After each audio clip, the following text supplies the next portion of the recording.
America's godly heritage. We talk about anything that affects your faith, your family, or your freedom. So don't go anywhere, because Point of View starts right now.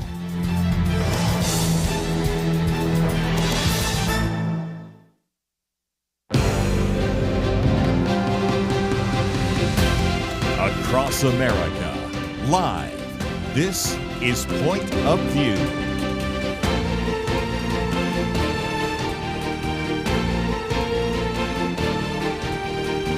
And now your host for the Millennial Roundtable, Chelsey Youman. Well, welcome back to the Millennial Roundtable on this beautiful Thursday in May. I hope that the beginning of your summer is off to a wonderful start, as is mine. I have all three of my boys home from school and officially just having a grand old time. It's been a good transition after busy sessions, and we've seen Congress being busy and all of our state legislators being busy. So, of course, there is no shortage of news and politics to discuss today on the Millennial Roundtable. Joining us this first hour is Richard Lim. You know him well. He is no stranger to the show. He's the writer, speaker, author, and historian, actually, of This American President podcast. He also writes for the Stacey on the Right show or the Heritage Foundation's Daily Signal. He's an incredible mind, and so we're definitely going to be excited to hear from him on this first hour. Welcome, Richard. Good to be here, Chelsey. I'm so glad you're joining us. The second hour, we'll be joined by Ethan Watson and Alyssa Sonnenburg. But before we get there, we're going to start with some news out of the DNC. I think it's way too early to be talking midterms, and I'm aware of that, Richard, but it's been 6 months since our last election. We got through our first spring sessions at the state legislatures, and I'm already starting to see campaign ads. Have you, Richard, started to see any where you're at? Well, I've seen more just a lot of buzz about who's going to run, who's not going to run. I mean, the big question here, unfortunately, is whether Kamala Harris will run or not run. So, I'm seeing other politicians that are weighing in on that. So, you know how we are as Americans. We're a little crazy. We are always looking to the next election. The minute that the 2024 election ended, the 2026 midterms began, and that's what we do. That is what we do. You know, it's interesting because midterms is typically, and this is way too far out to predict, of course, Richard, but typically midterms, the party who is in power, who recently won the presidential election, which of course would be the Republican Party right now, takes a pretty big hit during the midterms. But I think that what I've been seeing in the headlines out of the Democrat National Committee and the DNC, who really could be taking time to lick their wounds, do some polling, exit polling certainly, and look around and say what went wrong, what worked, what resonated, what didn't, and which policies are going to be priorities for the American public. We're starting to see some headlines come out that, that willingness, Richard, for them to take those hard looks at their policy stances, which have gone increasingly to the left, really progressive, no longer more central. We saw historic margins of male voters defecting from the left to the right, and not just male voters across the board, but also historic margins of minority male voters voted for President Trump. And you know what you alluded to, Richard, when they're talking about a potential Vice President Harris or former Vice President Harris run, is a little astounding when you look at the victory that happened with President Trump, because she to say it politely, it was a flop, right? When you see the numbers on those exit polls, and I would think that it would be incumbent upon that any party that loses as largely as the Democrat Party did to say what is it that resonates with Americans? What do they actually care about? And let's orient our policies and issues around that, right, Richard? Yeah, absolutely. The way I think people are seeing this election, the 2024 election, is you have an increasing division between the people with higher levels of education and everyone else. The Democratic Party used to be the working class party. They have become the party of the elites, whether they're the academic elites, the people in Hollywood, the people that make up the richest, wealthiest parts of this country, the wealthiest cities, D.C.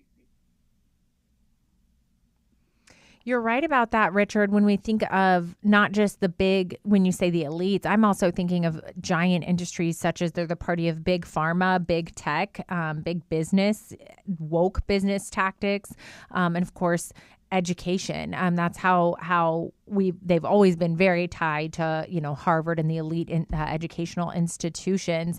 But this article that we have here on pointofview.net really hones in on something a bit specific to the Democrats and part of their due diligence.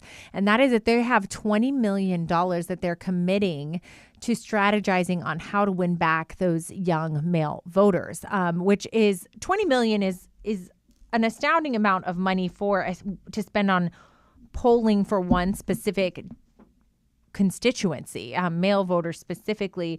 Well, this is receiving a lot of public backlash, which, Richard, I'm sure you've seen on these headlines that I sent to you, where they're strategizing not just how to win back in terms of policy, what policies, why did so many male voters defect from the Democrat Party, the DNC, over to the Republican Party. Not just which policies do they care about, which policies are going to get them out to the polling booth, which those are two separate questions because Americans can poll all day long and not show up and be mobilized to actually vote.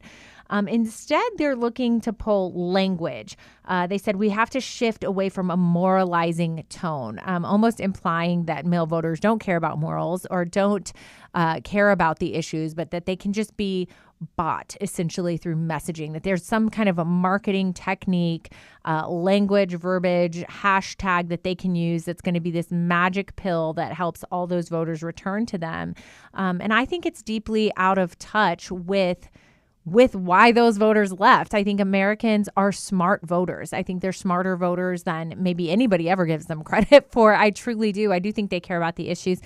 And I think that there's a lot of intuition in American culture where Americans can't be bought.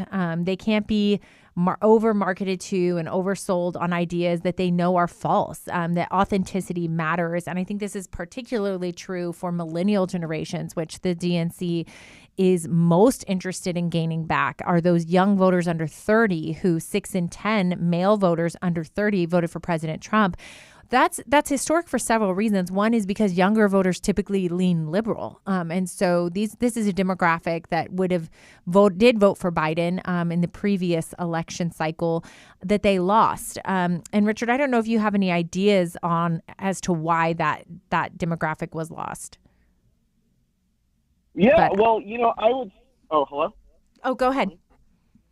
Yeah, well, I would say that, talking about what I said earlier about how the Democratic Party is increasingly out of touch, the Democratic Party essentially kowtowed to its far left base, much of which is centered in the state that I live in, California.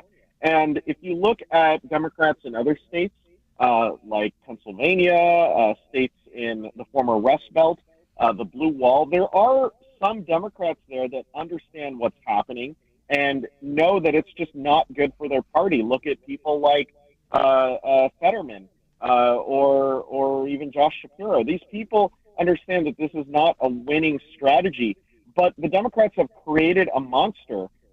They've basically empowered the far left wing. If you look at the kind of people, their leader for so many years was Nancy Pelosi, and they can't get out of that rut. They're stuck. California won't let them moderate. You're right. More when we get back after this break.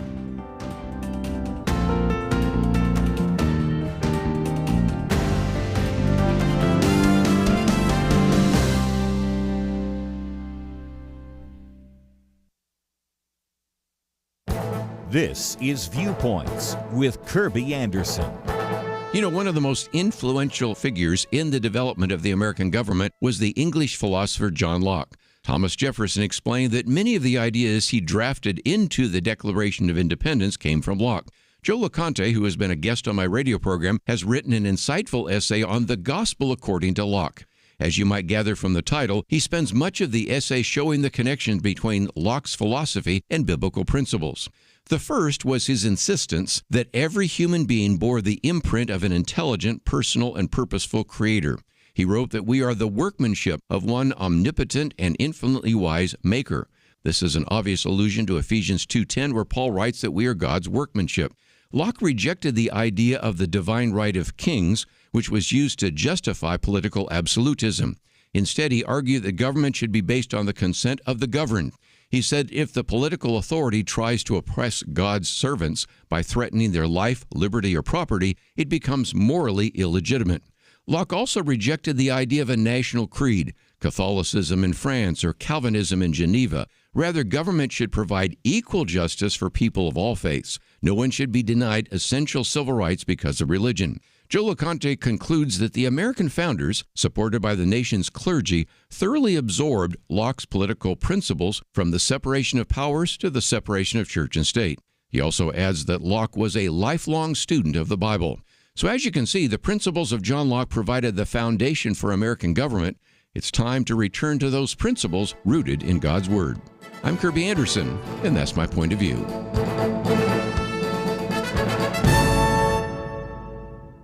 Go deeper on topics like you just heard by visiting pointofview.net. That's pointofview.net.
You're listening to Point of View, your listener-supported source for truth.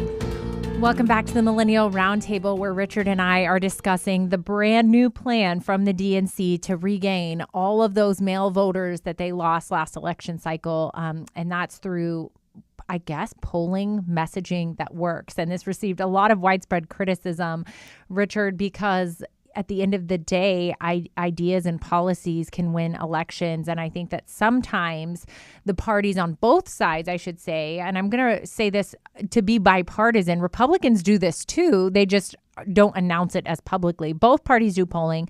Both want to see what messages resonate and what don't. But at the end of the day, the soul searching that needs to be done on the policy side for the left is something that we're not seeing done. We're seeing them really double down on those really far-leaning policies, whether it's the LGBTQ agenda, pornographic materials in schools they've doubled down on, transitioning minors, which is something Planned Parenthood has pandered to. I mean, all of these issues are very extreme issues to mainstream average Americans.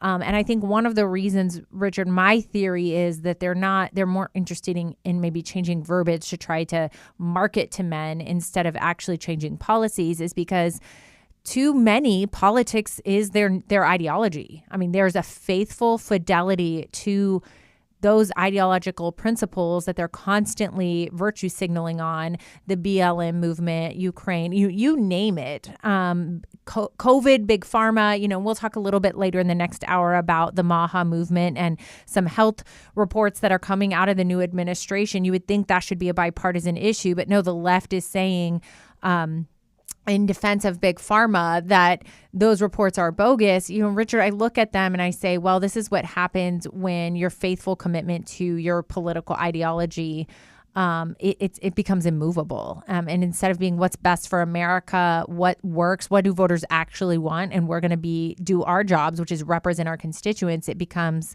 about ideology. And I'd love to get your thoughts on that.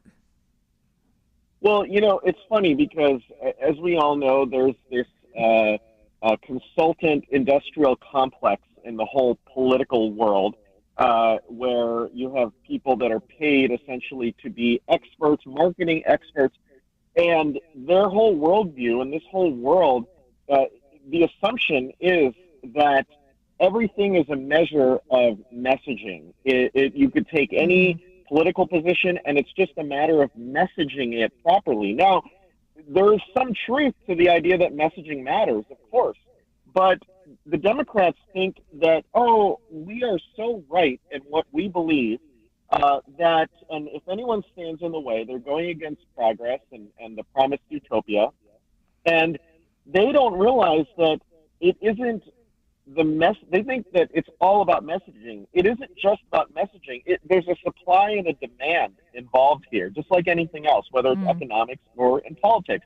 And the demand by the voters is, hey, I want a better future for my kids. I want a stable paycheck, and I want things to be affordable.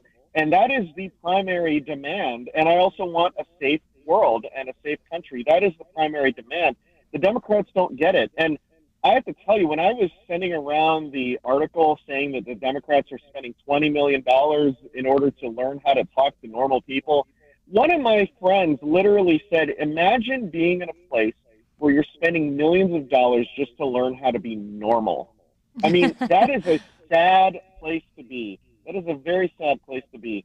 They've taken unpopular positions on every issue almost every issue you can imagine. And you just mentioned transgenderism, DEI, all of these things, and they're not turning back. And the only thing to do is to defeat these people. And, there's that pithy saying, the cliche, never interrupt your opponent when they're making a mistake. More power to them. If they want to double down on the views of Tim Walz and Kamala Harris and all those people and just how out of touch they are, go for it. And honestly, anyone in the Republican Party that doesn't get it, I think we're better off without them because they're just clueless. Well, I want to hone in on a couple things you're saying, alluding to, Richard, which is, and I'm gonna really hit this one first. The Democrat Party is the one that turned the election cycle into a battle of the sexes.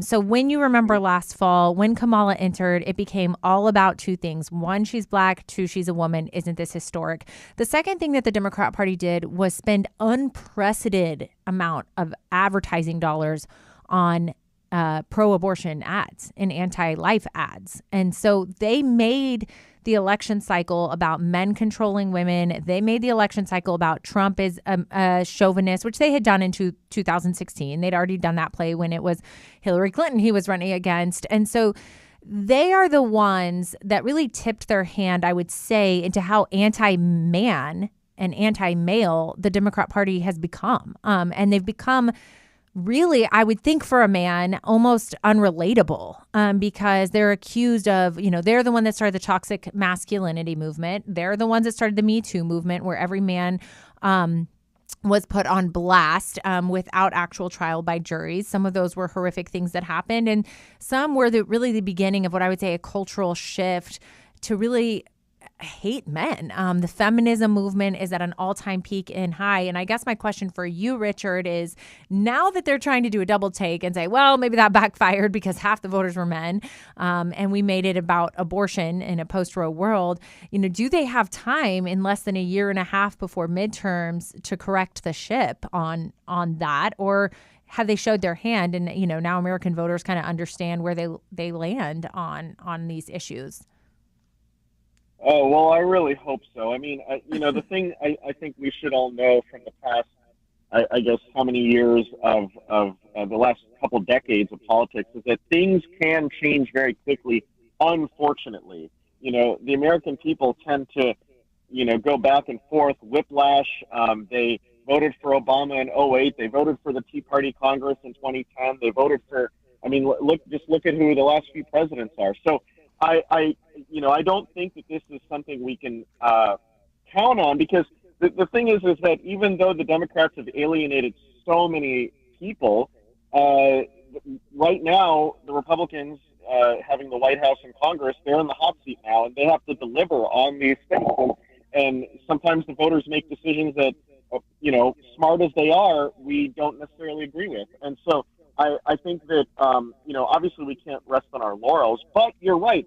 The Democrats have no interest in doing any self-examination. It really reminds me of, if you study the Soviet Union during the fall of the Soviet Union, the old communists, they didn't change. They clung on to the regime until the very end, and when it collapsed, some of them took a gun to their head. And I'm not saying that that's what's happening here, but what I am saying is that when you're so far in, you're going to justify it and stick to it. And don't forget the power of TDS that, even people that I knew who I thought were conservative hate Donald Trump so much that they're willing to justify all this stuff, all this That's a good point, transgenderism Richard. nonsense. And the irrationality is there. Interesting. That's a really strong point as well. It will certainly be curious. I know, again, it's too early to really talk about midterms, but I love watching. It's almost like withdrawals after the election. Let's see how these parties are going to respond and act. And it's going to be a very interesting time to see how they do that. Don't forget to go to pointofview.net. If you're listening today, you can read up our articles that Richard and I are going to talk about this first hour. You can like us on Facebook on Point of View Radio. And I want to give a little shout out to Kirby's Viewpoint commentaries. This is something he does 5 days a week. Kirby Anderson, you know him well because this is his show after all. He does 5 commentaries a week on current events and news, of course, from a biblical worldview and perspective. And I think we have seen, I've been doing the show over 10 years now, the news cycle go from a 24-hour news cycle. Right now, I'd say it's about a 6-hour news cycle. Our heads are spinning. It's a lot to process. And Kirby's commentaries just do such a great job of kind of simplifying the news, streamlining what's going on, what's relevant, what should we know, but also helping us think and process about those as Christians and believers. So you can go subscribe now on the subscribe today button on the Viewpoints banner on our website. When we get back after our break in just a minute, Richard and I are going to turn to discuss a couple of news headlines I think are important to discuss. I always say I can't decide if knowledge is power or ignorance is bliss. But we'll have that conversation, Richard. But at the end of the day, I think it's good to know what's going on in our world, to be alert and aware. And then what can we do, of course, in our communities about the world that we find ourselves living in, which is moving at a breakneck pace right now. One of those topics is going to be a tough one, that violence is at an all-time high, higher than it's been in decades, with armed conflict touching nearly every single major region and over 50 different countries. That study was really astounding. It's really the highest rate of violence we've seen since World War II. So I want to talk about that and talk about what does that mean? Where is the world headed? And a little fun news on the other side, a cultural debate with Jordan Peterson did not go as he thought or planned. More when we get back after this break. Many years ago, they began saying that we live in the information age. Well, today there is so much information coming at us from every direction. The hardest thing is to discern which issues are really important and how can I make a positive impact without wasting my time trying to figure out accurate information. Let me give you a suggestion to help with that. Visit pointofview.net. Look at the tabs across the top. Find the one named Viewpoints. Kirby Anderson and others on our team are constantly watching for news to identify those issues that you really need to know about. They boil things down in a brief summary, and then you can decide if it's something on which you want to learn more and get involved. Again, when you go to pointofview.net, click on Viewpoints, you'll see exactly what I mean. You'll see the issues that we are covering right now. And when you like what you see, I honestly think you will, you can slide on over, enter your email, and get them automatically sent to your inbox each day. That's it. Take a minute now, be informed. Pointofview.net, click on Viewpoints. Point of View will continue after this.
You are listening to Point of View. The opinions expressed on Point of View do not necessarily reflect the views of the management or staff of this station. And now, here again, Chelsey Youman. Welcome back to the Millennial Roundtable. Today on this Thursday afternoon, I have a next topic for you, which I don't think will surprise you if you've been following the news at all in the last, I would say, 3 years. But this is an official study that came out indicating that the world is the most violent that it has been in decades, and those back to World War II even, with at least 50 different countries having been hit by armed conflict in the past year, the researchers found. The violence is more widespread than it's been in decades, and every major region is impacted by that. And so sometimes these countries will be really limited to, let's say, the Middle East or a specific region, but this is a worldwide phenomenon that this study is indicating. From the years 2020 to 2024, 800,000 people 953,000 people died from armed conflict. And if you compare that it's only really half the time of the years 2020 to the end of 2024, those fatalities in that entire decade was the same. And so what we're seeing is, I would say, an increased in double the amount of fatalities due to armed conflict. So, Richard, I don't know that you're surprised by this news, but it is certainly historic. It's something I want to highlight. It's important for us to know. We, of course, know about the war between Russia and Ukraine. We know about Israel and the Gaza Strip, but this included others in the death tolls, Myanmar being, of course, top of the list, but also the difference that I thought really stood out to me, Richard, was that this isn't just military conflict. The difference in this violence versus other violence that we've seen in decades past is, instead of more formal wars that are resolved through treaties or diplomatic ways by political states, or the heads of political states, I should say. Instead, what they're saying is this is a sharp increase in fringe groups and extremist activities. You know, they might not be formal political tied militant groups. We're talking not just Al-Qaeda or Hamas or terrorist groups, but all of the cartel groups in Mexico and Central America, parts of South America, that is an increase, which in my mind was troubling, Richard, because it means it's a lot more difficult to fight. You're fighting not just another country in formal warfare, but what you're really talking about is rampant violence. Yeah, it's interesting because you mentioned a few of the conflicts already. Ukraine, obviously, Gaza, in Myanmar. I think most people would be surprised to learn that, there's a major war going on in Ethiopia involving left-wing rebels. There's more people might know about the conflict going on in Sudan. It's interesting because I think it's a reflection of the fact that we are in an era of great power competition, which is, it's kind of like a academic political fancy term, but nonetheless, we live in a world with multiple, bastions of power. This isn't the Cold War superpower conflict between just the two superpowers. This is a multipolar world, which means a more anarchist international system. You have different players, different regional powers.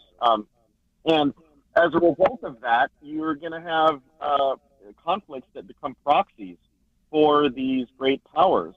For instance, Iran is involved in the Sudan conflict, as well as, and we all know Iran is involved in anything that has to do with Israel and the terrorist groups that attack Israel continuously. So I think you have these great power competitions that are fueling these proxy wars. You also have the fact that modern technology, like drones and cyber weapons, are more accessible to more people, and that includes non-state actors, that includes terrorist groups.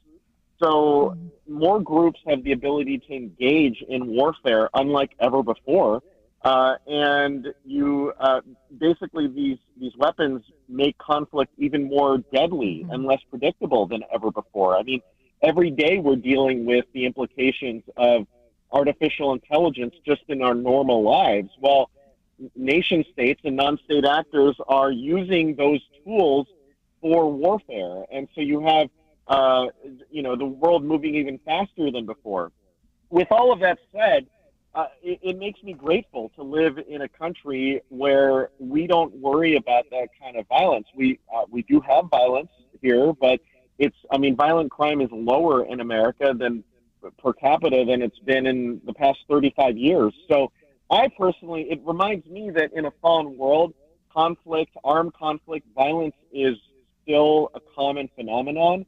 But in this country, thankfully, I don't have to worry about that the way people have to worry about that around the world. But yes, it is a reminder that we are in a fallen world, and no matter how advanced we get, people will still use these tools to make violence on others. Well said, Richard. A few other points to note. One of those tools you're alluding to is also just increased communications abilities and technology that allows extremist groups to send out their propaganda and create other extremists without ever having to meet them, which can even create in other countries cells of these violent groups, these extremist groups that can coordinate with each other. And that's unique really to our day and age. Another thing that makes it complex and more difficult to address is how rampant and widespread that it is. Richard, one of the reasons I wanted to highlight this is we know as believers the direction that the world is going to go. The Bible tells us, it says, do not be afraid, be strong, but it also has other commandments for us, which is to be alert and to be aware, and I quote, so that we may not be deceived. And so when we're watching President Trump go to all these international countries, Marco Rubio, and negotiating and diplomatic ties, and you think things are going well with President Putin, who cannot be relied upon, and I've always said that, even though he's become a darling of certain conservative circles like Tucker Carlson, but we can say that for another day.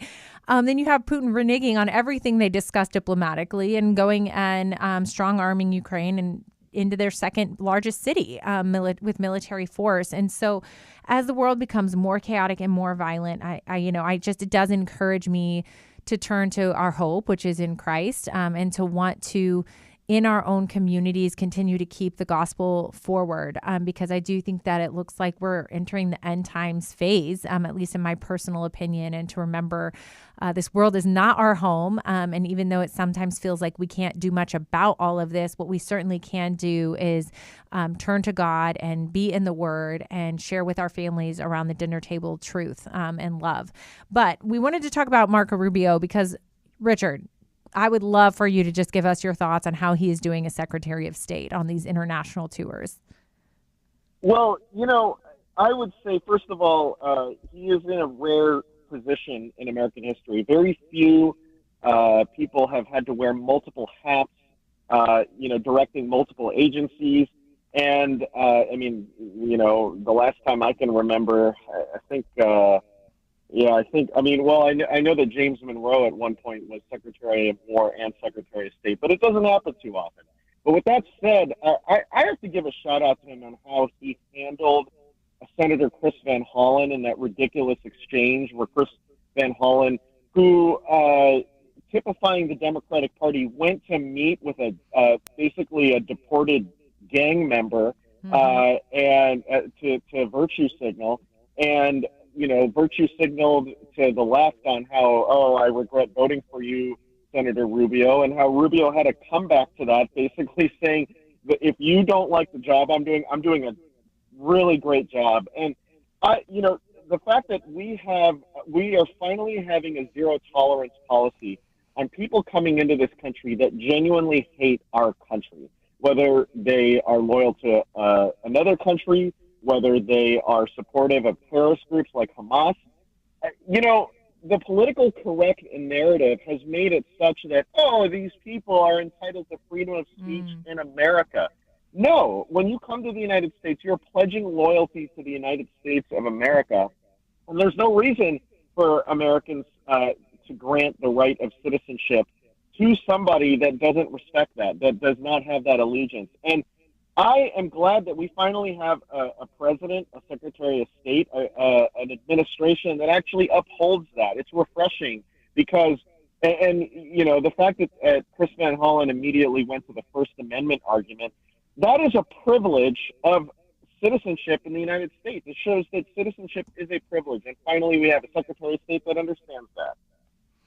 He certainly does. He's done a phenomenal job on many fronts. I mean, we just discussed, there are so many proxy wars and regions right now looking to the U.S. And I think that's one of the reasons that President Trump was elected was domestic policies first, saying let's take care of our own. We cannot fix the world wars. We cannot fix the world problems. We certainly can negotiate. We can do tariffs. We can pool certain leveraging points and interest with our country and theirs when it comes to trade or maybe even, weapon dispensation. But at the end of the day, it's domestic policy first. I think Marco Rubio is hitting both at the same time and doing a great job. Don't go anywhere. We'll be back right after this break.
You're listening to Point of View, your listener-supported source for truth.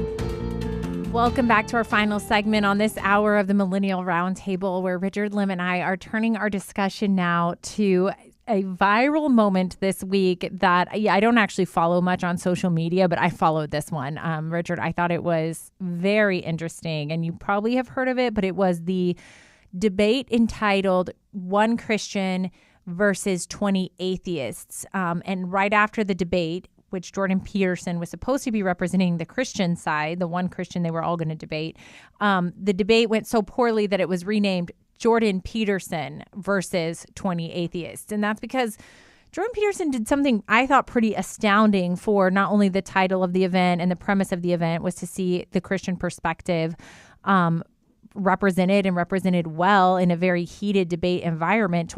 I think anything you're debating about where it's just you and 20 other people on the other side of the topic, whatever that topic is, that's an intense environment to take on, and that he committed to that one. If you don't know, Jordan Peter is a Canadian psychologist, and he's very famous. He's very well published. He works for Daily Mail sometimes. He has written many books, and he signed up for it, right, Richard? I mean, he came in saying he was going to represent Christianity, and he got it handed to him squarely.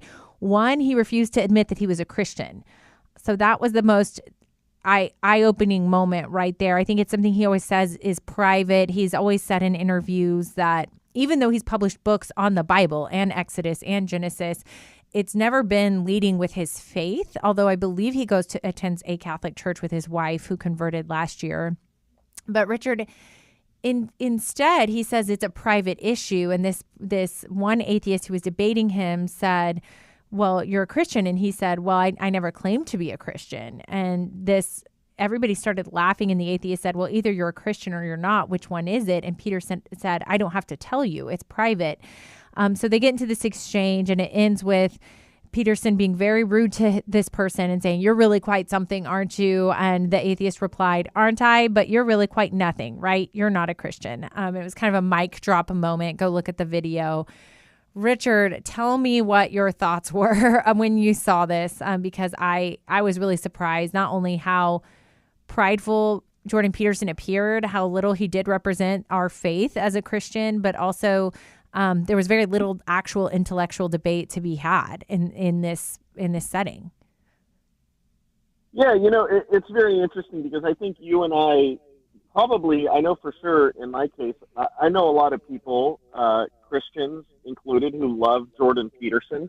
And from a certain perspective, there's a lot that we can't agree with him on. But to also remember that in the end, he is an academic. That is his background. He approaches things from a skeptical perspective. Whatever journey he's going on as far as his faith, I remember reading that his wife, I think, converted to Catholicism recently, that he does come from a different perspective than us. And I think it is one of those things where, as Christians, we, in a fallen world, we have to work with people who are not Christian. And it's okay to have cultural allies. I think that that's something that some people are more comfortable with than others. But also to know that within those alliances that there's healthy discussion, there is healthy debate that can be had. And it's a good reminder that as Christians, we can appreciate somebody's contributions and be grateful for the wisdom that they do have, but to also know that that wisdom can only go so far. And to be bold as Christians to help clarify exactly what it means to be a Christian. We are called to know the reasons of our faith and to be able to speak clearly on those things. And so I think that, we kind of have to accept that there's kind of a balance, a tightrope that we're walking, that on the one hand, we welcome people, allies, friends to the movement that might not necessarily be from the same places that we come from and agree with us on everything, but to also know the purpose of those alliances, that they can be important and powerful, but they ultimately, there are serious disagreements that are worth talking about. Yes, well, the First Amendment attorney in me is having so much fun talking to you about this, Richard, because we really, especially constitutional conservatives or originalists, believe in a very important and healthy role of dialogue and debate in our society, which is something I don't think, especially long form, happens much anymore. Everybody's a tweet or a comment away from an opinion without actually having an in-depth analysis, actually making sure that there's logic to that analysis. And so I would have been very excited to have seen an authentic, intellectual, historical rooted, logical debate between a scholar who is Jordan Peterson and these atheists, if he had come prepared and if he had actually purported to do what they said what he was going to do, which is represent Christianity, he was not able to say what it meant to be a Christian. He was not able to define what the word worship means. And I think it ultimately looked bad for Christians. I think Christians, when you enter an environment, it should be gospel first, love first. And some people are going to hear that. We have Paul who says, to a Jew be a Jew, to a Gentile be a Gentile, to a Greek be a Greek. And at the end of the day, I think he had a moral responsibility walking into that room. And he didn't handle it well. And that's okay. I think there's also a convolution, Richard, we're seeing between Christianity and conservatism. And this is one I like to really wedge apart because, of course, Jordan Peterson is an academic and a scholar and a well-known conservative, but he's not purporting to be a Christian. And those two things, being Republican and a Christian or an evangelical, those aren't the same. And so I think the left thinks that they are. If you look at the New York Times, did a multi-part series on this we covered on the show last year on pointofview.net. You can go look it up, where the New York Times said, really it's Christianity is conservatism, and it's the Christian nation state and Christian nationalism as a topic. And that's not really true. I think this debate actually highlighted that, Richard. But I wanted to say I would have rather have seen someone named Wesley Huff up there. I'm not sure if you know who he is. He's an apologist, a public speaker, and a teacher. And like you, Richard, he knows his history. He knows his stuff. He was actually on a Joe Rogan podcast where Joe Rogan, I think, espouses to be at least an agnostic. And he did an incredible job in that dialogue, pointing to historical truths, philosophical truths in Scripture. Were you able to see that, Richard? No, I can't say I did, but I'm glad to hear that, and I want to see more and more Christians step up. I recently had the chance to work with Sean McDowell, and he has become more and more of an outspoken theologian, but also weighing in on just applying biblical wisdom to issues in the public square. And to me, that is the most encouraging thing to see, is fellow Christians realizing that you can't dodge these issues, and Christians should weigh in with the love of the gospel and boldly with the truth, even if that means being criticized or attacked by people that disagree with us.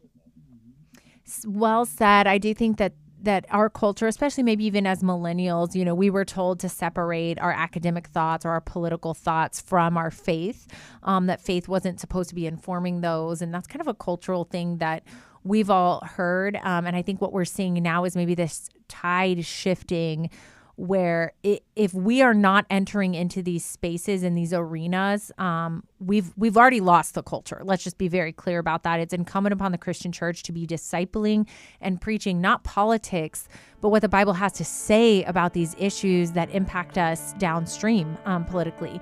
Thanks for joining us, Richard. Y'all should go right now to your podcast app and download This American President. It's his podcast. He does an incredible job. Thanks for joining us, Richard. Don't go anywhere. We have two more joining us in the next hour. The Bible tells us not to worry. And yet there is a lot of worrying stuff in our world today. Thankfully, the Bible doesn't stop at telling us not to worry. God gives us a next step. He says we need to pray. But sometimes even knowing what to pray can be difficult. And that is why Point of View has relaunched our Pray for America movement, a series of weekly emails to guide you in prayer for our nation. Each week, you'll receive a brief update about a current issue affecting Americans, along with a written prayer that you can easily share with others. We'll also include a short free resource for you in each email so you can learn more about the issue at hand. Will you commit to pray for America? Go to pointofview.net. Click on the Pray for America banner at the top of the page to subscribe. Again, that's pointofview.net. Click on the Pray for America banner. Let's pray together for God to make a difference in America. Point of View will continue after this.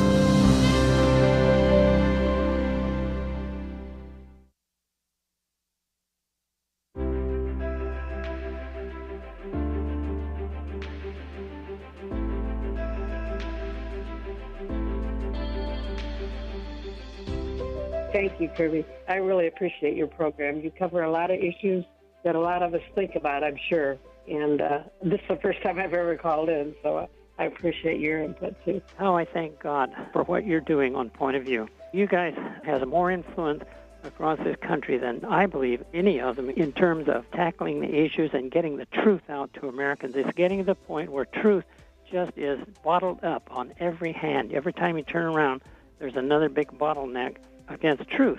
I hope your listeners realize what Point of View is doing and supports Point of View in every possible way you can. You know, I can't go to Washington. I can't do those things. So the only way that I can help is the way that God has provided for me, and to give some of that back to you guys. So, like you said, partnering with Point of View, because, you know, you can't do it alone. Thank you very much for what you guys do. Believe me, it's a needed thing, and I just hope everybody certainly would get on the bandwagon with you.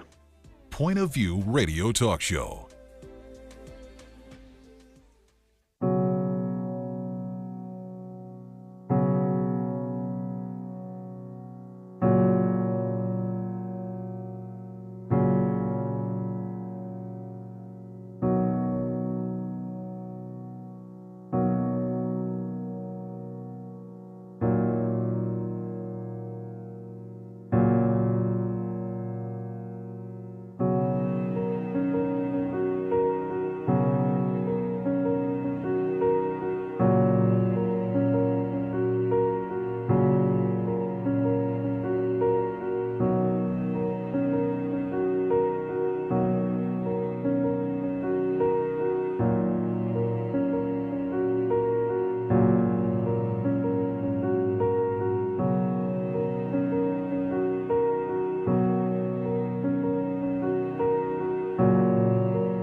Hi, this is Kirby Anderson. You know, each day we take on the tough issues and provide a biblical perspective to them. The topics we cover are wide-ranging: apologetics, theology, prophecy, creation and evolution, intelligent design, marriage, family, child-rearing, the millennial generation, friends and society, politics, economics, business, religious liberty, the Constitution, public policy, foreign policy, military policy, tensions in the Middle East, abortion, homosexuality, pornography, sexual ethics, media, technology, history, and America's godly heritage. We talk about anything that affects your faith, your family, or your freedom. So don't go anywhere, because Point of View continues right now.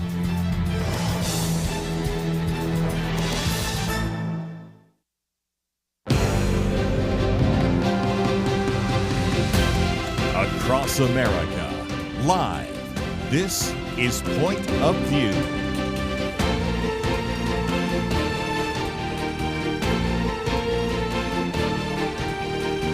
And now your host for the Millennial Roundtable, Chelsey Youman. Well, welcome to our second hour of the Millennial Roundtable today, where I am joined by a whole new panel. You know them well. Ethan Watson is our first panelist. He is a writer, student, a Young Voices contributor. And even though he's young and going to get into law school next fall, I should say, he's already been featured in Real Clear Politics, Free the People, and The Daily Caller. Thanks for joining us today, Ethan. Always a pleasure, Chelsey.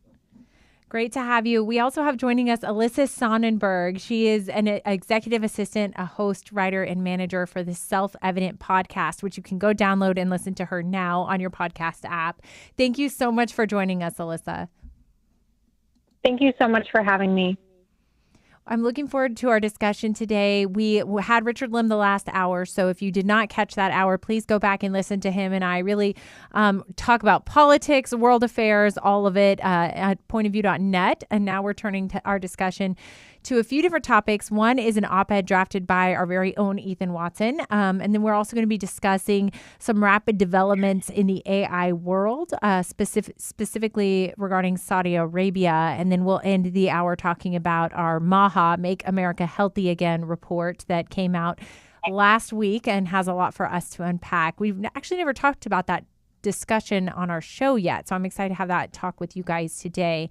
But let's start with an article that you wrote, Ethan, called it's COSMA, Toothless Law, Important Wake-Up Call for Families. I would love for you to go ahead and just give us a background on what that law is, and I'd love for you to summarize your thoughts on whether it was the right remedy for the right problem. Sure. So COSMA refers to the Kids Off Social Media Act. It's been an idea that's been floating around for a while now. It's got bipartisan support. Basically, the meat of the law is that it would ban kids under 13 from making profiles on social media like Instagram or Facebook, and would have restrictions for kids under 17 as far as algorithm-based content and advertising. And I think it's a great idea in principle, right? Obviously, there's some harmful content, not just obscenity and like stranger danger, which we all know about being on social media, but also just the general brain rot that's making people, for lack of a better word, dumber. So I think it's great to draw attention to this, but I don't see how sweeping federal legislation can address this issue. Either it would be a massively invasive data gathering endeavor by these big tech companies, or it would just create unnecessary bloat at the federal level for a law that can't be enforced. And I'm no stranger, or I'm in no rush to push big tech and the federal government even closer than they already are. So I just don't see how this federal solution can actually be enforceable. Instead, I think this belongs in the home, where parents need to take their kids, say, hey, there's a real world out there. It's a lot better than Instagram. Go touch some grass. I really appreciated your analysis. You alluded, Ethan, to this idea of enforcement of a law like this. And I know, Alyssa, you and I both work in the policy realm. You work for Illinois Family Institute. I work for Human Coalition, trying to pass pro-life legislation across the country. And at the end of the day, you can draft whatever kind of bill you want, but without a practical implication from that bill downstream, like enforcement, or in the case of this with parents, what is that going to look like? Is it going to look like litigation? Is it going to look like criminal enforcement? It's kind of, as you mentioned, Ethan, a toothless law. Alyssa, I'd love to get your perspective on COSMA. Yeah, I completely agreed with Ethan in this article that the concept behind it is great, acknowledging that research shows that children who spend 3 hours plus a day on social media double the risk of developing depression and anxiety disorders. We know that explicit content is increasingly becoming a problem on social media, that 9 out of 10 kids are unwillingly exposed to pornographic content, and that pornography exposure happens at average age 11. And this is because of internet access and social media. And so looking at a law like this, the content and the intention behind it is fine, but how do we enforce this in a right way? How do we enforce this on parents? The real change that needs to happen when it comes to banning children from experiencing these very harmful realities is that parents need to be parents. They need to safeguard technology. And I actually, for Illinois Family Institute, just wrote an article that's going to be published soon on a phone called the Gab phone. And it's the only phone on the market that has no internet access for children, no social media access.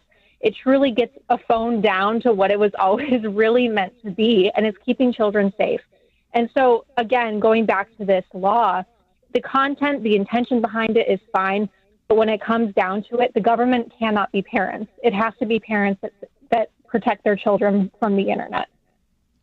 Yes, I like your thoughts on a private solution for a private issue. You know, typically that's going to be more in line with conservative ideals, is that it's not always the federal government's job to be the parent of the country. But, you know, in this instance, when we do look at how really the horrific impact that social media and cell phone usage is having on youth and anxiety rates, depression rates, loneliness rates. I mean, you just name it, it's creating issues. I can't help but think, one, that this bill, which was introduced, I should say, by Republican Senator Ted Cruz and Katie Britt, but also it's bipartisan.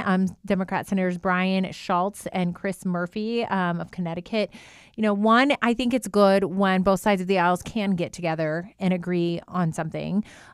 Two, I think at the very least, perhaps sometimes in the political realm, although this bill did pass the Commerce Committee, it's not always about a bill getting passed in Congress. It's about drawing attention to an issue. And so without getting into the weeds of the meat of the bill and now, I do think it's an issue we want parents to be talking about and aware of. I almost think that a better solution or a strong solution might be to include educating parents through the schools, allowing schools to say, hey, in order to receive your Title X funds, you should do have an IT specialist on campus who integrates parents into what this looks like. Our school has one of those, and they all say you don't even start cell phones or screens until 8th grade, which is late. And then we as parents can say, we're going to make that commitment with our kids. We're going to do, Alyssa, what you're alluding to, which is decide what types of devices we're willing to give our kids. Those are all solutions that I think could benefit. Ethan, any other last thoughts on this?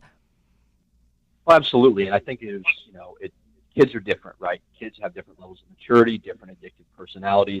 And I don't think it's appropriate to shut all kids off from the internet entirely, only because it's how we communicate. It's our town square. It's how we engage with one another. So they're going to have to be media literate. But exactly right. Be a parent. Help your kids use social media responsibly, and also show them the real world. Comment on how lame Clash of Clans is compared to the great outdoors. Make fun of people you see at a movie theater that are just on their phones the whole time.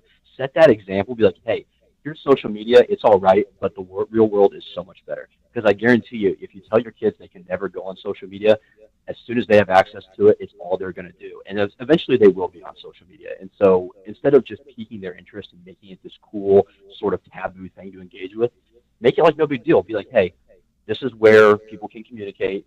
It's not that cool, though. It's much better to go out and throw the football around. Well said. Experiences and going outside and disconnecting is something I think everybody, including adults, could do better with. Don't go anywhere. We have a short break.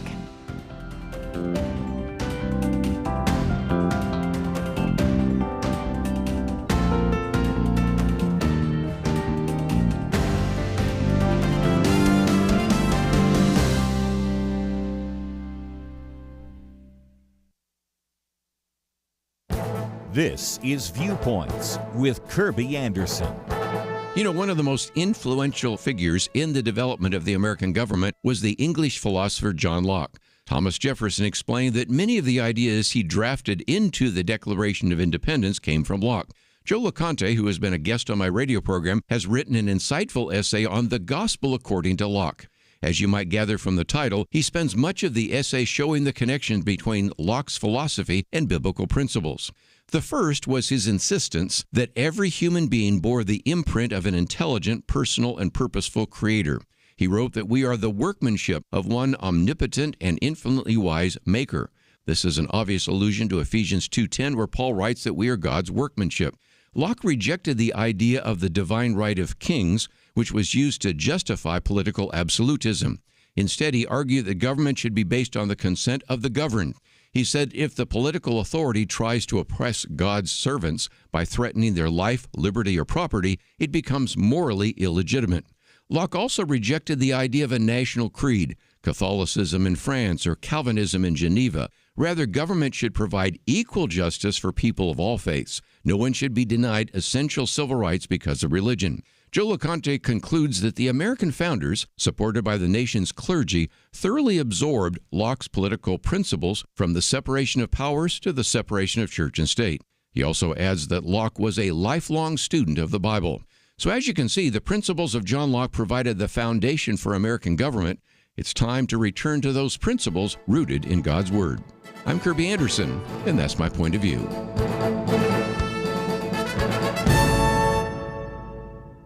Go deeper on topics like you just heard by visiting pointofview.net. That's pointofview.net.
You're listening to Point of View, your listener-supported source for truth.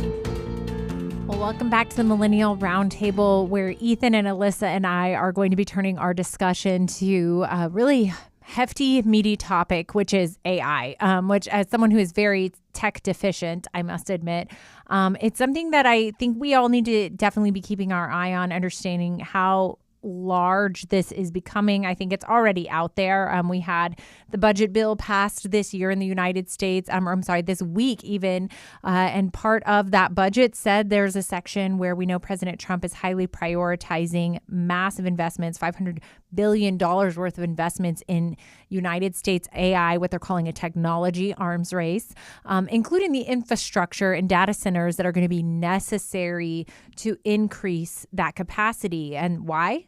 Well, that's because China is ahead, arguably, and is moving very forward quickly with these technological advancements, and the U.S. wants to be able to keep up. So first in our discussion, I'm going to talk about what's going on with some of these AI developments, at least on the headlines that we're able to see and understand from it.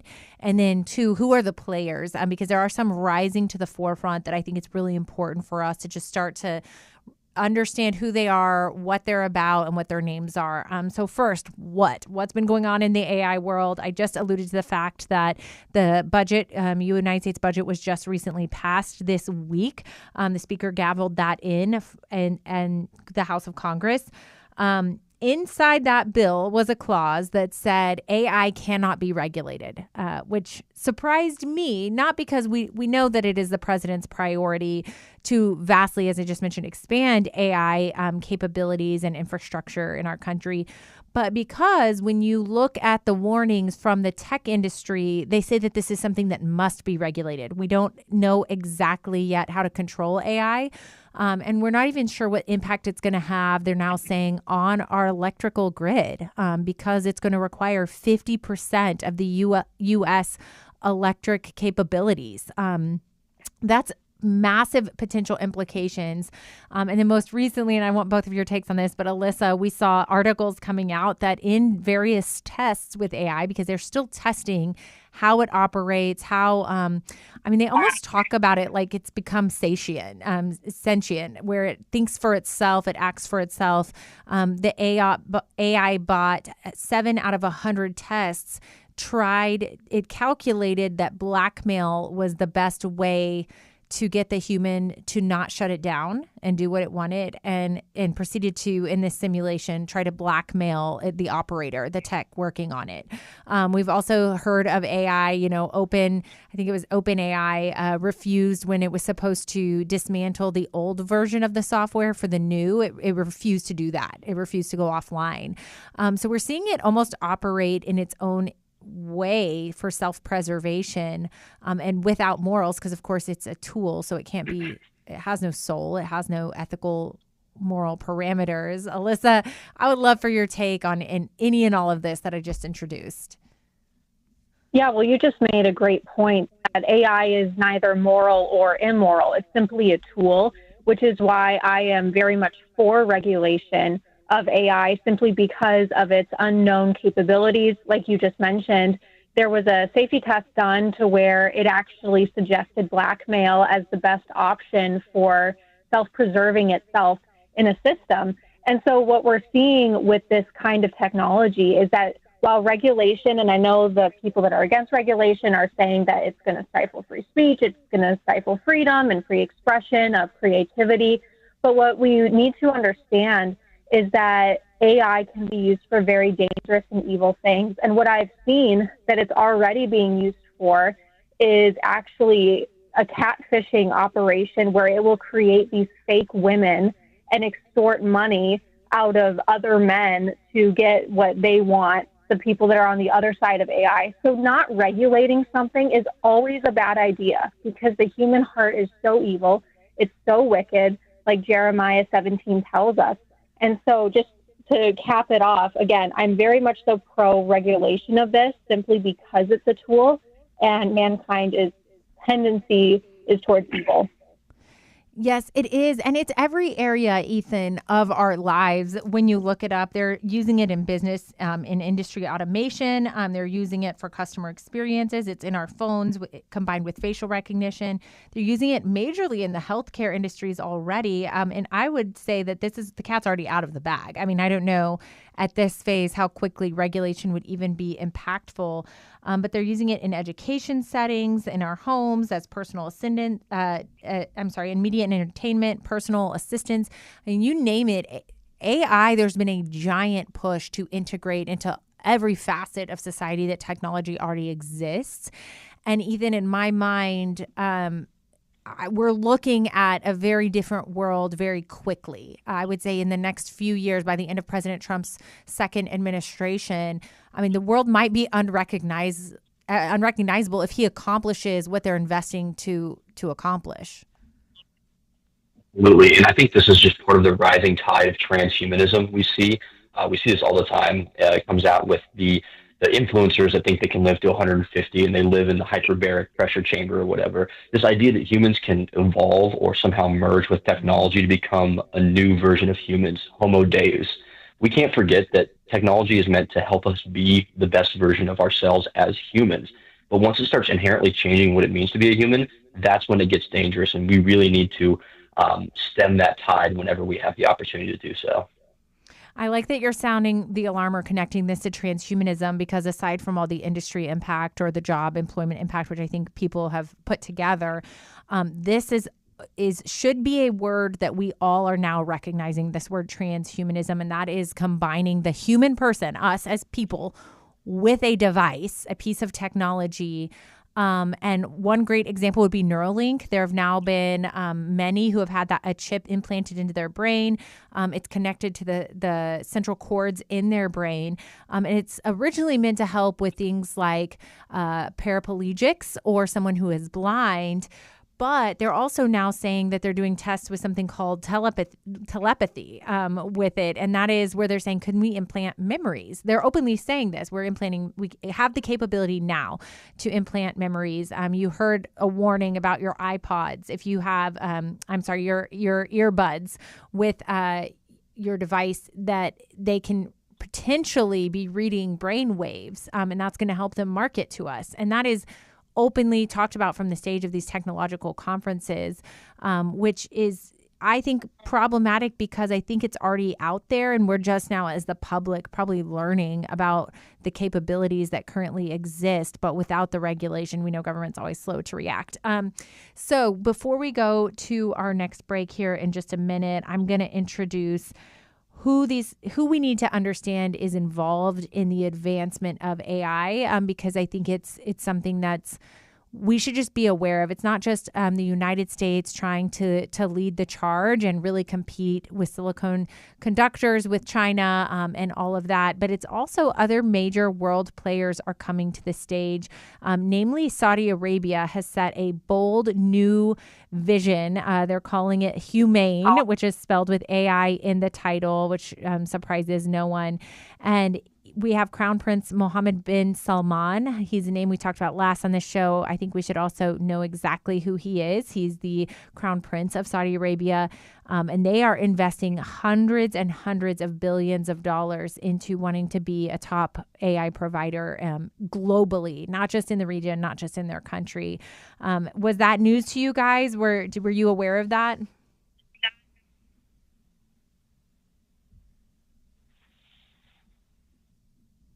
Personally, that was not news to me when I saw that Saudi Arabia was kind of leading the charge, as it were, on wanting to make further advancements into AI, especially given the fact that President Trump was just recently in that area of the world, and we've accepted a plane from Qatar. So there's a lot of economic boom that is happening in that part of the world. So no, I wasn't surprised.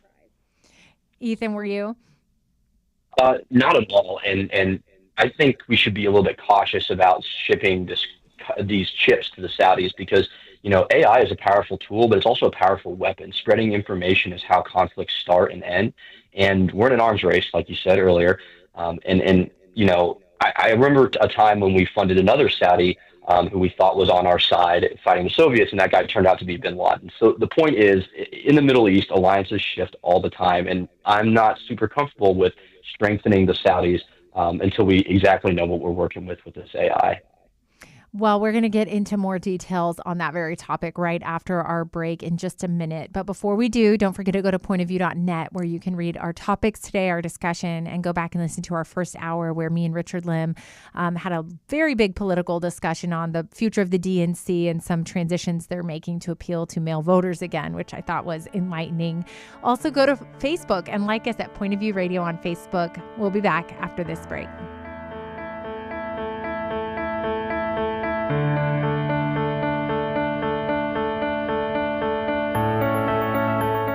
It almost seems like we live in a different world from many people in positions of authority.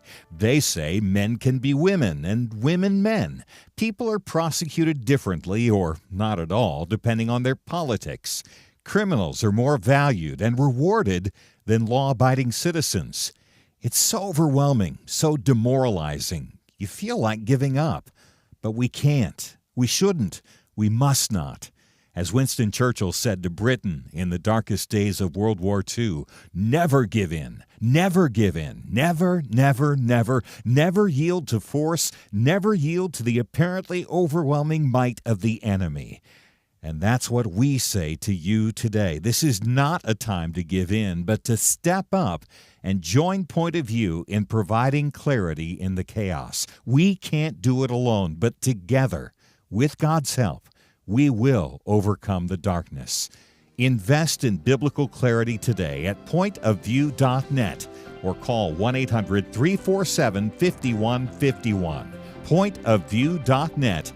and 800-347-5151. Point of View will continue after this.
You are listening to Point of View.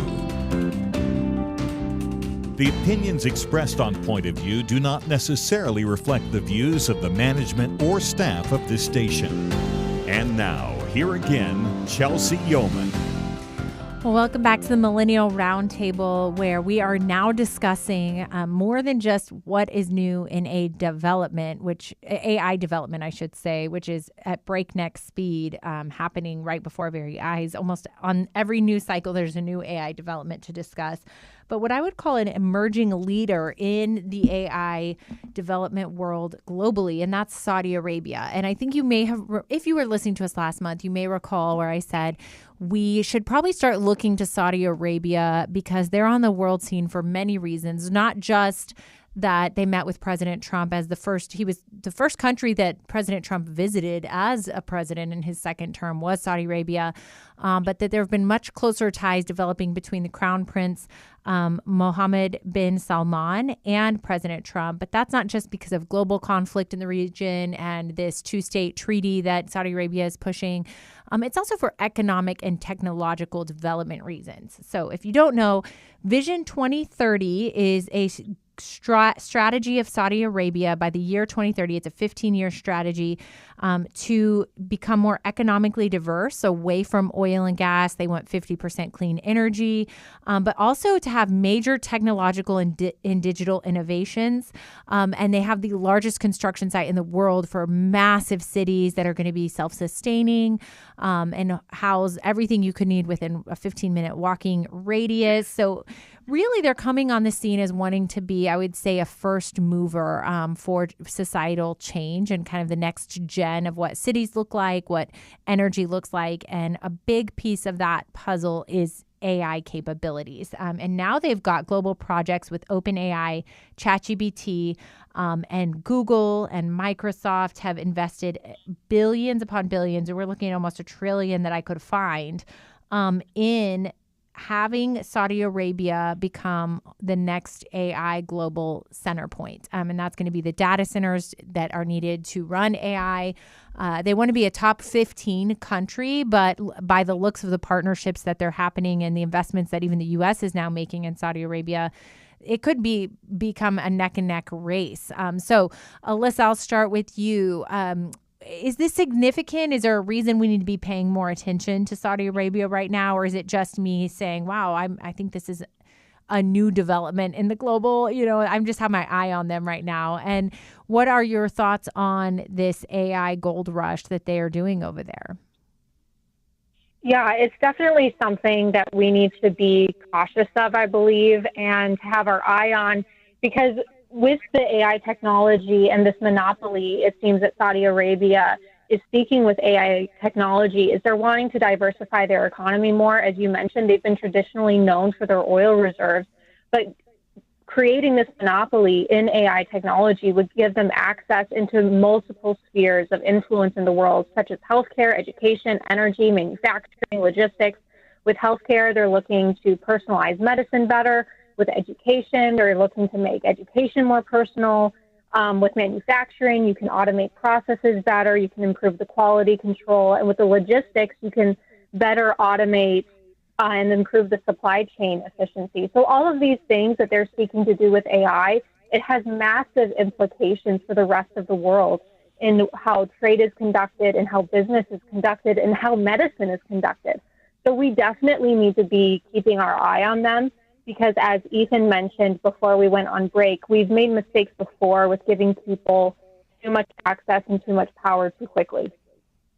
Yes, one of the things that I think you're mentioning that I agree with, Alyssa, is it's almost as if we have all these pieces technologically of a puzzle that we're trying to put together. What does it mean?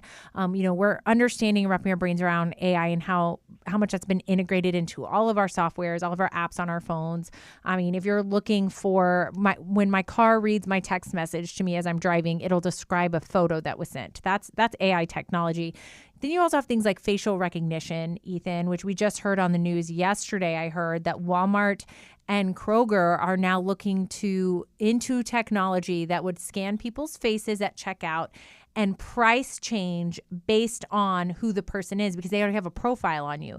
And then you combine that with maybe another piece of this technology puzzle, which is cryptocurrency or being able to even pay as simply with your iPhone as you walk in and wipe out. People have Palm Pay now at certain stores. When I start to look at all of these different pieces, it's very clear to me that this is a giant world system that is changing very quickly. How we buy and sell is changing very quickly. And when there's a country in the middle of the Middle East with a lot of interest in investments, not just oil and gas and energy for us, but also with our allies and all the wars going on, proxy wars. This is I think a significant thing to pay attention to is going to be who are the actors in this, and then there's no governor to what I can tell. There's no way to regulate at this point. As I mentioned earlier, the cat's already out of the bag, Ethan. Right, absolutely. And I think you and Alyssa did a great job of going through all the ways, and you probably even left off 100 new ways, right, that have come out Feel free to since we started talking. But like you guys have described the changes that AI is going to bring to our economy and our society so well. And that's why I think Americans need to be the ones setting the narrative. I'm not so sure we should be shipping these chips or easing these chip export restrictions for anyone, least of all Islamic theocracies in the Middle East that are allies of convenience at best. I don't really want the Saudis setting the narrative, just like I don't want the Chinese or the Iranians, or frankly, even the UK, the way they've been treating freedom of speech in their country lately. I want Americans to be driving the narrative because I think that's what's best for my country as an American. And so I'm a little bit shaky on our sudden warmth towards the Gulf states, places like Qatar, places like the UAE. A little bit of economic integration is good, and we can all benefit from that. But we do need to keep in mind that these places are opposed to us on a lot of things, a lot of our core values, and we need to be very cautious about this, whether it's shipping them microchips or taking Qatari jumbo jets or whatever that might be. Well, we need to be cautious for several other reasons, not just ones that are outside of our control, but in our own homes. I think we can... All of this makes me want to unplug. So I get very overwhelmed when I'm reading all these headlines, and it feels like it's just moving at such a quick speed. Our world systems are changing so quickly, let alone the fact that politics can't catch up. But in our own homes, I don't want facial recognition in my phone. I don't want it at my airport to get on a plane. You know, are there ways for us to unplug and make a real concerted effort to not have cameras, constantly surveillance opportunities all over our house, because we don't know what AI is going to be? And that's not to fearmonger, but it's to say, I think it's good for us to be aware. It's good for us. We talked in the last segment about even the end times tells us how much wars are going to increase and violence is already increasing in our world. But we're also seeing a new world system coming into place rapidly. And President Trump is at the helm for America in that. And I want to say that. I want to say he is investing billions and hundreds of billions of dollars in all of this, and he views it as a way to keep us up to speed. I think we have a personal responsibility, especially for our own privacy's sake, to say, well, I want to opt out of this one on my update. Does my phone really need to understand that about me? Do I really need to be this connected in my bank to every move I make? But it's something to keep an eye out for. We are going to shift gears, though. I'm going to introduce very quickly here the MAHA report on chronic disease that just came out of the FDA, the Make America Healthy Again. This is something that was a major piece of bipartisan support from the election that came out. And it is something we're starting to see RFK, the head of the FDA, come out and say 40% of our nation's children have chronic diseases. Let's figure out why. Ethan, briefly, I would love to see what from this report stood out to you. Well, I think this is absolutely a good initiative and really just highlights a necessary evil of a profit-driven healthcare system, right? And I'm for a profit-driven healthcare system. There's a lot of incentive to make great treatments, but there's not that much incentive for preventive care. And so seeing that, it's nice to see government doing what it's supposed to do, which is stepping in and filling in the gap when market forces leave a need unfulfilled. So I'm really excited to see what RFK and co. do over at the Department of Health, and I'm looking forward to discussing that further with you guys. I am as well. Wow, you said so much that we're going to unpack when we get back after our break. Before we go to break, don't forget to go to pointofview.net where you can read our articles. And on pointofview.net, you can subscribe to Kirby's commentaries and viewpoints. They come out 5 days a week. The news never sleeps, and I don't know if Kirby does either, but he is producing wonderful content every day, highlighting what I would say the most important story of the days are or issues are, as well as a Christian perspective of those, a biblical perspective. And of course, Penna Dexter, she is, you know her well on the Friday show, that she is drafting those commentaries as well. So don't forget to go sign up and subscribe on pointofview.net. You can also like us on Point of View Radio on Facebook. Don't forget to do that. And when we get back after our break, we're going to be talking about the Make America Healthy health report that really highlighted a few things. One being, as you mentioned, Ethan, so wonderful, upstream healthcare preventions, food and drug in the Food and Drug Administration, something we don't often hear about. So we're going to get to it after this break.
You're listening to Point of View, your listener-supported source for truth.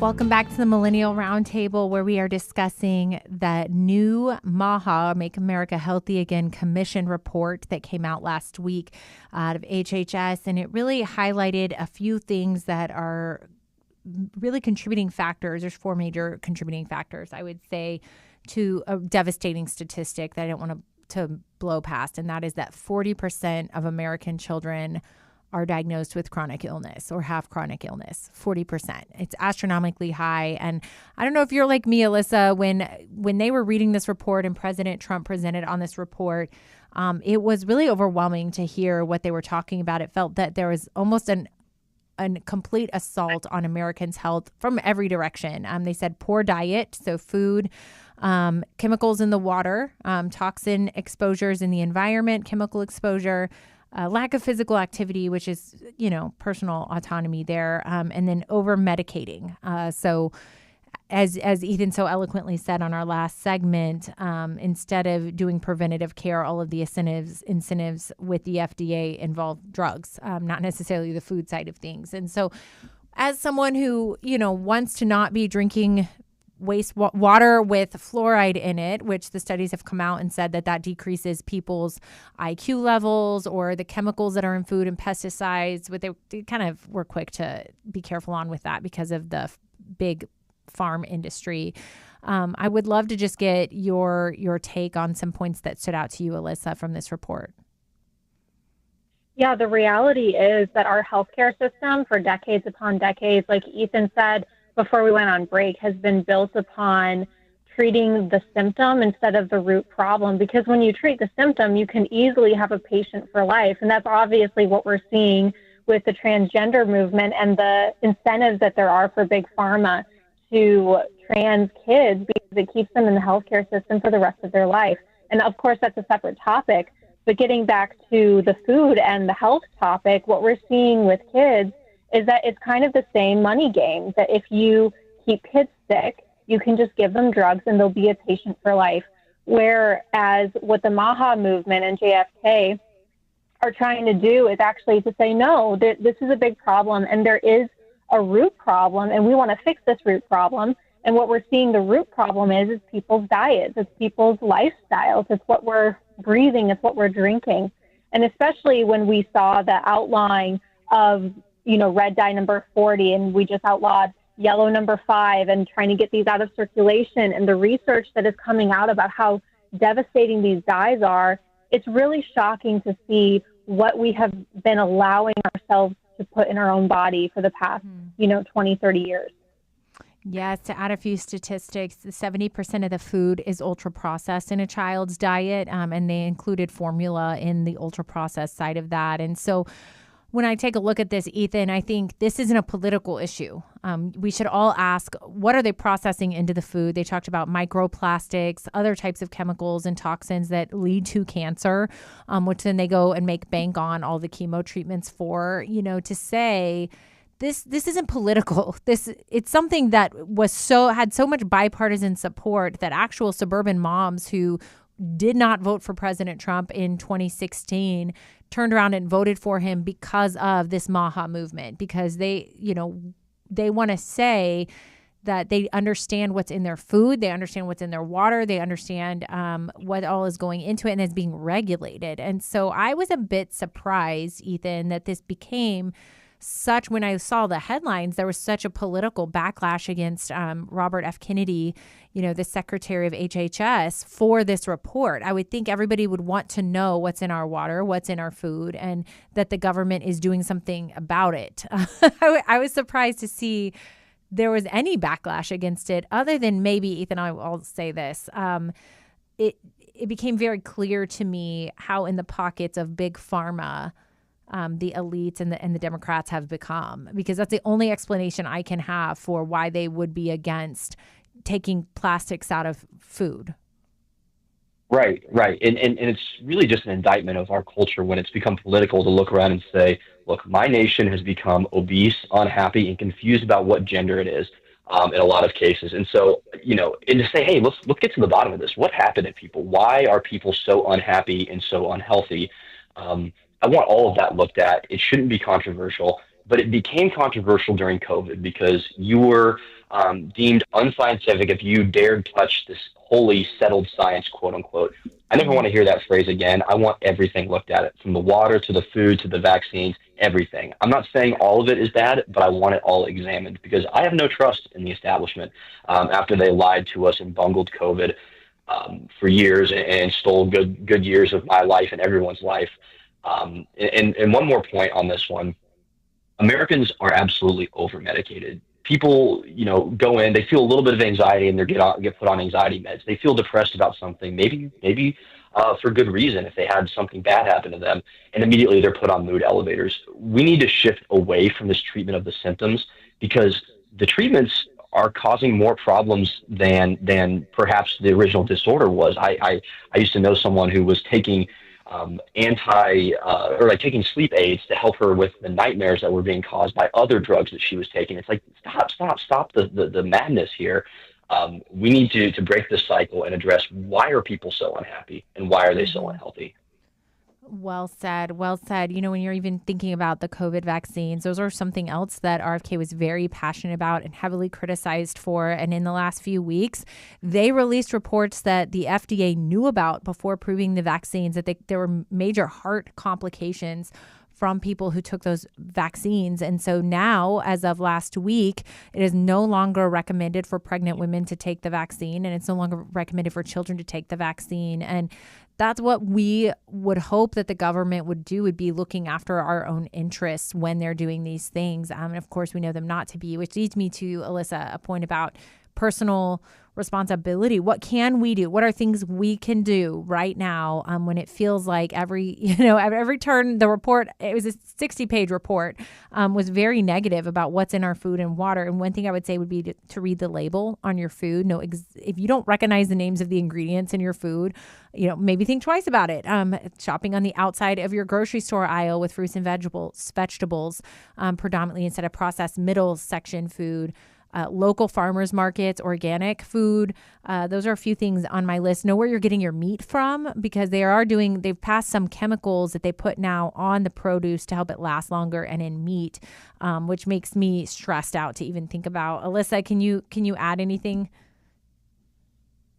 Yeah, you had a great list there of reading labels. And I know that can be really overwhelming for some people. So you can start small. You can just say, you know what? I'm not going to buy anything that has any food dyes in it, because it's going to take a few years for these ingredients to be regulated out of cycle when it comes to what's already been in production, what's already been in stores. So you can take little steps like that. Try to buy more produce, buy whole wheat bread instead of enriched flour. All of those things are little baby steps that you as a family can do to make healthier decisions. And even from a biblical counseling perspective, kind of going back to our conversation, it's important that we view our bodies, like Ethan was talking about, as a mind and body duality, that when there's something wrong, when we're feeling anxiety, when we're feeling depression, our initial reaction shouldn't be, oh, I need a medication for this. But sometimes it needs to be that, what am I eating? What did I eat the day before? Or what did I drink? Did I have too much caffeine? The NIH in 2021 released a study that found that anxiety is linked to a high-fat, low-protein diet. So all of these things, when it comes to making changes in our diets and making sure we're getting enough protein, making sure we're getting enough vegetables, is so important for our health. It can't be stated enough. Thank you so much, Alyssa. And thank you, Ethan, for joining us today. Go to pointofview.net and look where you can follow their social media accounts and their incredible careers. Thanks for being with us. Until next time.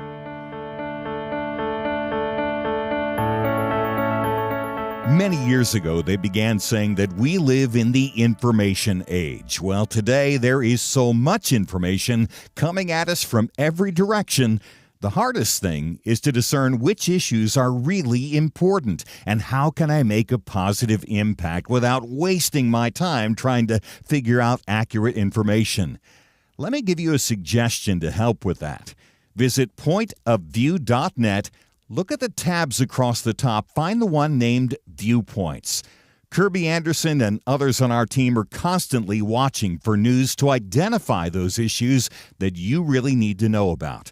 They boil things down in a brief summary, and then you can decide if it's something on which you want to learn more and get involved. Again, when you go to pointofview.net, click on Viewpoints, you'll see exactly what I mean. You'll see the issues that we are covering right now. And when you like what you see, I honestly think you will, you can slide on over, enter your email, and get them automatically sent to your inbox each day. That's it. Take a minute now, be informed. Pointofview.net, click on Viewpoints. Point of View is produced by Point of View Ministries.